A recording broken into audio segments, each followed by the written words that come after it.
ಎದಕ್ಕೆ ವಿಡಿಯೋ ಮಾಡೋತಿಲ್ಲ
ಮರಳಿ ಮಾಡಿಕೊಂಡು ಆ ನಾಗರಾಜನ ಮೇಲೆ ಹಾಕ್ಬಿಡಿ.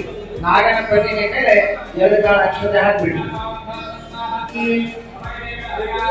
ಯಜಮಾನರು ಮಾತ್ರ ಮಾಡಬೇಕು. ಇನ್ಮೇಲೆ ನೀವೆಲ್ಲರೂ ಮನೆಯವರು ಮನೆಯಲ್ಲಿ ಮಕ್ಕಳು ಅವರಿಗೆ ಗೊತ್ತಿದ್ರೆ ಸಾಕು. ಸಮರ್ಪಯಾಮಿ ನೋಡಿ, ನಾ ಪ್ರತಿ ಸಲ ಸಮರ್ಪಯಾಮಿ ಅಂತ ಹೇಳುವಾಗ 2 ದಳ ಹೂವು, 2 ಹೂವನ್ನ 2 ದಳ, ಒಂದು ಹೂವಿನೊಳಗ 2 ದಳ ಹೂವು ತೆಗಿರಿ, 2 ಕಾಳು ಅಕ್ಷತೆ ಹಿಡಿದು ನಾನು ಸಮರ್ಪಯಾಮಿ ಅಂತ ಹೇಳಿದಾಗ ಆ ನಾಗರ ಪ್ರತಿಮೆ ಮೇಲೆ ಹಾಕ್ತಾ ಹೋಗ್ತೀವಿ. ಅವ್ರು ಬಾಜು ಬಿಟ್ಟು ಕುತ್ಕೊಂಡವ್ರು ಮಾಡಿದಂತೆ ನೀವು ಮಾಡ್ಬೇಕಂತೆ. ಹೊಸ್ತಾಗಿ ಬಂದವ್ರಿಗೆ ವರ್ಷೊಮ್ಮೆ ನಾವು ಸಂಕಲ್ಪ ಮಾಡ್ತೀವಿ, ಆ ತರ ಮಾಡಿ.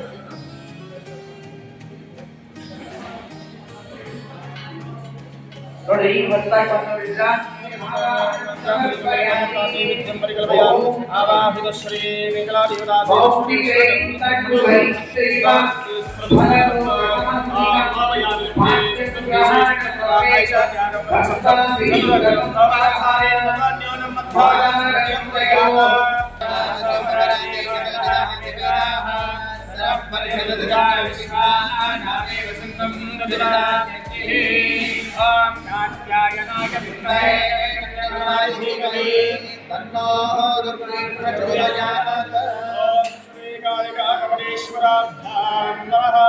चित्रादेवताभ्यो नमः, रामदेवताभ्यो नमः, सानादेवताभ्यो नमः, सर्वेभ्यो देवेभ्यो नमो नमः. ನೋಡಿ, ಭಕ್ತಿ ಶ್ರದ್ಧೆಯಿಂದ ಪ್ರಾರ್ಥನೆ ಮಾಡಿಕೊಳ್ಳಿ. ಆ ಉದ್ದೇಶದಿಂದ ಈ ಆಶ್ಲೇಷಾವಳಿ ಮತ್ತು ಕಾಳಸರ್ಪ ಶಾಂತಿಯನ್ನು ಹಮ್ಮಿಕೊಂಡಿದ್ದರೆ ಅದರ ಅಂಗವಾಗಿ ಆ ಕ್ಷೇತ್ರಾಧಿದೇವತೆಯಾದ ಶ್ರೀ ಕಾಳಿಕಾಪರಮೇಶ್ವರಿಯ ಸನ್ನಿಧಾನದಲ್ಲಿ ಯಥಾಶಕ್ತಿಯಿಂದ ಆಶ್ಲೇಷಾವಳಿ ಕರ್ಮವನ್ನು ಅದೇ ರೀತಿಯಾಗಿ ಕಾಳಸರ್ಪ ಶಾಂತಿ ಕರ್ಮವನ್ನು ಮಾಡುತ್ತಾ ಇದ್ದೇವೆ. ಅದರ ಅಂಗವಾಗಿ ನಿನಗೆ ಫಲಪುಷ್ಪಾದಿಗಳನ್ನು ಸಮರ್ಪಣೆ ಮಾಡುತ್ತಾ ಇದ್ದೇವೆ. ಫಲಪುಷ್ಪಾದಿಗಳನ್ನು ಸಮರ್ಪಣೆ ಮಾಡಿಕೊಂಡು ನಮಗೆ ಒಳ್ಳೆಯ ರೀತಿಯಲ್ಲಿ ಅನುಗ್ರಹ ಮಾಡಬೇಕು. ಈ ಪೂಜೆಯಲ್ಲಿ ಯಾರ್ಯಾರು ಪಾಲ್ಗೊಂಡಿದ್ದಾರೋ ಅವರಿಗೆಲ್ಲ ಒಳ್ಳೆಯ ರೀತಿಯಲ್ಲಿ ಅನುಗ್ರಹ ಮಾಡಿ ಉಂಟಾದಂತಹ ಕಾಳಸರ್ಪ ದೋಷ ಶಾಂತಿ, ಆ ಕಾಳಸರ್ಪ ದೋಷವು ಪರಿಹಾರವಾಗಿ ಶುಭಫಲ ಪ್ರಾಪ್ತಿಯಾಗಬೇಕು. ಅದೇ ರೀತಿಯಾಗಿ ಆಶ್ಲೇಷಾವಳಿಗಳಲ್ಲಿ ಯಾರು ಅವರಿಗೆಲ್ಲ ಸುಖಾಯುರಾರೋಗ್ಯಾದಿಗಳು ಪ್ರಾಪ್ತಿಯಾಗಬೇಕು. ಅದೇ ರೀತಿಯಾಗಿ ಅವರ ಮನಸ್ಸಿನ ಶಿಕ್ಷಾರ್ಥಗಳು ವೃದ್ಧಿಯಾಗಬೇಕು ತಿಳಿಸಿ ಈ ಆಶ್ಲೇಷಾವಳಿ ಕರ್ಮವನ್ನು ಅದೇ ರೀತಿಯಾಗಿ ಕಾಳಸರ್ಪ ಶಾಂತಿ ಕರ್ಮವನ್ನು ಶಾಂತವಾಗಿ ನಿರ್ವಿಘ್ನದಿಂದ ನೆರವೇರಿಸಿಕೊಂಡು ಎಲ್ಲರಿಗೂ ಅನುಗ್ರಹ ಮಾಡುತ್ತಾರೆ ಅಂತ ಹೇಳಿ ಆ ತಾಯಿಗೆ ಬುದ್ಧೀಶ್ವರತೆಯಿಂದ ಮಾಡುತ್ತಾ ಪ್ರಾರ್ಥಿಸುತ್ತೇವೆ.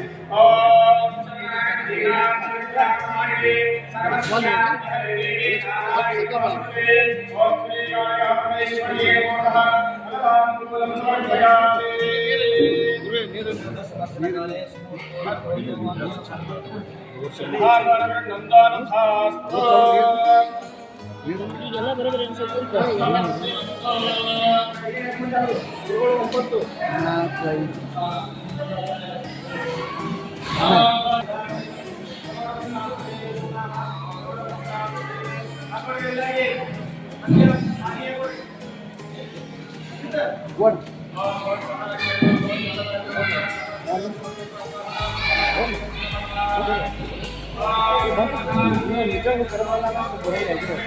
ನಾವು ಏನು ಬೇರೆ ಬೇರೆ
ಗುರುಗಳೇ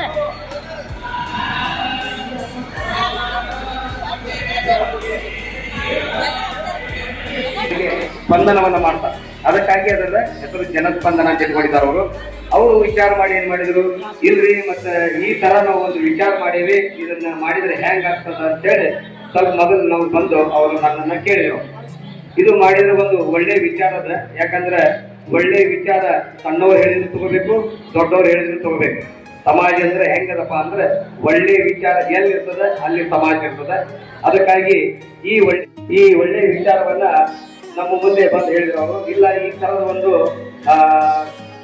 ಏನು ಆಶ್ಲೇಷ ಬುದ್ಧಿ ಕಾಲಸರ್ಪ ದೋಷ ಇದ್ದವರಿಗಾಗಲಿ ಅಥವಾ ಕಂಕಣ ಬಲ ಕೂಡಿ ಬರಲಾರದವರಿಗಾಗಲಿ, ಶಿಕ್ಷಣದಲ್ಲಿ ಅಭಿವೃದ್ಧಿ ಆಗಲಾರದವರಿಗೆ ಮತ್ತು ಬಹಳ ದಿನಗಳಿಂದ ಮಕ್ಕಳಾಗಲಾರದವರಿಗೆ ಇವೆಲ್ಲ ದೋಷಗಳನ್ನ ಪರಿಹಾರ ಮಾಡುವಂತ ಒಂದು ಆಶ್ಲೇಷ ಬಲಿ ಶಾಂತಿಯನ್ನ ಮಾಡಿಸ್ಬೇಕಂತ ನಮ್ಮಲ್ಲಿ ವಿಚಾರ ಇದೆ. ಅದಕ್ಕೆ ನಿಮ್ಮದ ಏನದ ವಿಚಾರ ನಿಮ್ಮ ಸಹಾಯ ಸಹಕರಿಸಿದ್ರೆ ನಾವು ಅದನ್ನ ಓಡಾಡಿ ಮಾಡ್ತೀವಿ ಅಂತ ಹೇಳಿ ಬಂದು ನಮ್ಮಲ್ಲಿ ಅವರು ಪ್ರಸ್ತಾಪವನ್ನು ಮಾಡಿದ್ರು. ಅವಾಗ ನಾನು ನಮ್ಮ ವಿನಾಯಕ ನಮ್ಮ 4 ಜನರು ನಾವೆಲ್ಲ ಸೇರಿ ವಿಚಾರ ಮಾಡಿದಾಗ ಇದು ಕರೆಕ್ಟ್ ಅನ್ನಿಸ್ತು ನಮ್ದು. ಯಾಕಂದ್ರೆ ಒಳ್ಳೆ ವಿಚಾರದ ನಮ್ಮ ಸಮಾಜದವರಿಗೆ 4 ಮಂದಿಗೆ ಎಲ್ಲರಿಗೂ ಒಳ್ಳೇದಾಗ್ತದಂದ್ರೆ ನಾವು ಯಾಕೆ ಬೇಡಬೇಕು ಅಂತ ತಿಳ್ಕೊಂಡು ನಾವು ಬರೀ ಪ್ರತಿ ಸಲ ಜಾತ್ರೆಗೆ ಬರೀ ಪಟ್ಟಿ ಹೋಗೋದು ಅಷ್ಟೇ ಅಲ್ಲ, ನಮ್ಮ ಜನರಿಗೂ ಒಳ್ಳೇದು ಆಗಬೇಕು ಅನ್ನುವಂತ ವಿಚಾರ ಇಟ್ಕೊಂಡು ಏನಾದ್ರೂ ಅದನ್ನ ಒಳ್ಳೇದನ್ನ ಅವರಿಗೂ ತಲುಪಲಿ ಅನ್ನುವಂತ ಒಂದು ವಿಚಾರ ಇಟ್ಕೊಂಡು ನಾವು 4ನೇ ತಾರೀಕಿಗೆ ಕೂಡ ಆರೋಗ್ಯ ತಪಾಸಣೆ ಶಿಬಿರವನ್ನು ಇಟ್ಕೊಂಡಿದ್ದೀವಿ. ಯಾಕಂದ್ರೆ ನಾವು ಪ್ರತಿ ಸಲ ಏನಾಗ್ತದೆ, ಜಾತ್ರೆ ಬಂದ ಕೂಡ ಪಟ್ಟಿಗಟ್ಟೆ ಹೋಗ್ತೀವಿ. ಏನಪ್ಪ ಇವರು ಬರೀ ಪಟ್ಟಿಗಟ್ಟೆ ಬರ್ತಾರ, ಮತ್ತೇನು ಸಮಾಜ ವತಿಯಿಂದ ನಮ್ಗೇನು ಮಾಡಕತ್ತಿಲ್ಲ ಅಂತ ಅನ್ನಬಾರ್ದಲ್ಲ. ಅದಕ್ಕೆ ನಾವು ಏನ್ ಮಾಡಿಬಿಟ್ಟಿವಿ, ಜನರ ಸ್ಪಂದನೆ ನಮ್ಮ ಸ್ಪಂದನೆ. ಸಮಾಜದಿಂದ ನಮ್ಮ ಜನರಿಗೂ ಬೇಕಾಗಿರ್ಬೇಕು, ಜನರಿಂದ ಸಮಾಜ ಕೂಡ ಬೆಳಿಬೇಕು ಅನ್ನುವಂತ ಒಂದು ಉದ್ದೇಶ ಇಟ್ಟುಕೊಂಡು 4ನೇ ತಾರೀಕಿನ ದಿವಸ ಕೂಡ ಆರೋಗ್ಯ ತಪಾಸಣೆ ಒಂದು ಇಟ್ಕೊಂಡಿದ್ದೇವೆ. ಉಚಿತ ಆರೋಗ್ಯ